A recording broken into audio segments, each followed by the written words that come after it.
Number 5. Birth control meant ingesting toxins. In an era characterized by more permissive attitudes, one might wonder why there weren't higher birth rates. While condoms were indeed available, they were often prohibitively expensive. As a result, many people turned to medications to terminate pregnancies. These medications often contained toxic ingredients, frequently derived from plant sources, which effectively induced miscarriages. For women involved in activities like sex work, pregnancy posed significant risks. It not only had the potential to end their careers, but also posed life-threatening dangers. In fact, many women on the frontier tragically lost their lives during childbirth. Consequently, women often faced the difficult choice between pregnancies that could be life-threatening or resorting to noxious substances to terminate unwanted pregnancies. Number 4. No privacy during the act. In the Wild West, it was not uncommon for families to reside in small, one-bedroom houses, which meant that every member of the family was sharing the same living space due to the small size of the house. Consequently, achieving privacy, especially when it came to intimate moments, was a significant challenge in such close quarters. The concept of privacy, particularly adult intimacy, developed differently in Europe as compared to the United States. In Europe, during the Reformation era, influential figures like Martin Luther helped establish a sense of sanctity and privacy surrounding intimate matters, which had not existed to the same extent previously. However, in the U.S., privacy often corresponded with socioeconomic class. Those with more financial resources could afford the luxury of private spaces, but the majority of people in the Wild West did not have the means to enjoy such privacy, which made it especially challenging for them to find intimate moments away from the prying eyes and ears of other family members or relatives. Number 3. Some things were too indecent even for cowboys. In Chad Heap's illuminating book, Slumming, Sexual and Racial Encounters in American Nightlife, 1885 to 1940, we uncover the intriguing cultural attitudes that shaped the sexual landscape of this tumultuous time. In an era where societal norms were as rugged as the landscapes these cowboys traversed, Heap reveals that certain practices were deemed too indecent, even for the most daring adventurers. One such taboo was the act of oral pleasure, considered foreign and not commonly embraced by Americans of that era. The pages of history paint a picture of a society grappling with its own evolving moral compass. Surprisingly, even within the realms of Old West saloons, where unconventional practices often found a home, evidence suggests that sex workers themselves hesitated to engage in this particular act.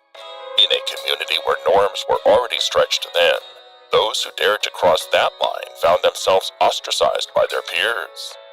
It's a fascinating glimpse into the intricate web of sexual norms and stigmas that defined the late 19th and early 20th centuries in the United States. Number 2. The job was dangerous. In an era where women faced limited options and were often considered subordinate, the saloon offered an alternative to the toils of farm labor.